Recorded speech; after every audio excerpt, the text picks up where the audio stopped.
চল করে অ্যাক্সিডেন্ট হতেই পারে। আমাদের বক্তব্য যে গাড়ি চলাচলের সময় বাস মালিক সমিতি বাসেরও অ্যাক্সিডেন্ট হতে পারে, ট্রাকের হতে পারে, ড্রাম গাড়িরও হতে পারে। ড্রাম গাড়ি এমনিতেই কিন্তু অবৈধ গাড়ি, এর কোনো কাগজপাতি নাই, কিন্তু এরা অল্প বয়সের ছেলেপেলেকে ড্রাইভারের কাজে নিযুক্ত করে। এখানে অ্যাক্সিডেন্টের ভয় থাকে।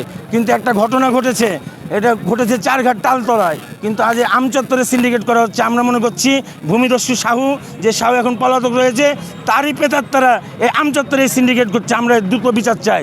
আওয়ামী লীগের যে সকলে 17 নম্বর ওয়ার্ড পশ্চিমে এবং পূর্বে যে সকল আওয়ামী লীগের প্রেতাত্মারা এখনও পোস্ট নিয়ে ঘুরে বেড়াচ্ছে, তাদেরকে অতি শীঘ্রই গ্রেপ্তারের দাবি জানাচ্ছি। প্রশাসনের দৃষ্টি আকর্ষণ করছি।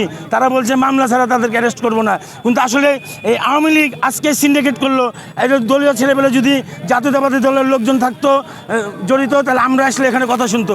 আওয়ামী লীগের প্রেতাত্মারা ছিল বলে আমাদের কথা প্রথম স্টেপে শুনে নেয়। পরে যখন আমরা পদক্ষেপ নিলাম যে আমরা বাসই এখান থেকে জ্বালিয়ে দেবো, যদি এই বাস না হটানো হয়, জনগণের দুর্ভোগ করা হয়, তাৎক্ষণিক তখন এই গাড়িটা হটানো হলো। ধন্যবাদ। আমার নাম মমিনুজ্জামান টোকন। আমি সাবেক ছাত্রনেতা, রাজশাহী সরকারি সিটি কলেজ, এই ওয়ার্ড 17 নম্বর ওয়ার্ড বিএনপি সেক্রেটারি ক্যান্ডিডেট আমি।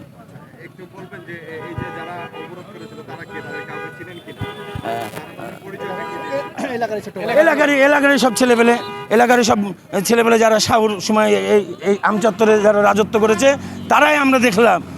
আমাদের আসার পরে তারা কিন্তু অনেকে চলে গেছে। তারাই পোস্টধারী অনেক আওয়ামী লীগের, ছাত্রলীগের, স্বেচ্ছাসেবক লীগের প্রভাবশালী নেতাকর্মীরা আজ এগুলো ডিল করছে। এখান থেকে দূরে থেকে এই কর্মীদেরকে লেলিয়ে দিচ্ছে। হ্যাঁ, এটা একটা জনগণকে দুর্ভোগে ফেলার জন্য, বর্তমান সরকারকে দুর্ভোগে ফেলার জন্য জনগণের কাছে বোঝাতে চাচ্ছে বর্তমান সরকার তার করতে পারছে না, তার জায়গা থেকে তার সঠিকভাবে দেশ চালাতে পারছে না। এই দুর্ভোগ করার জন্য এটা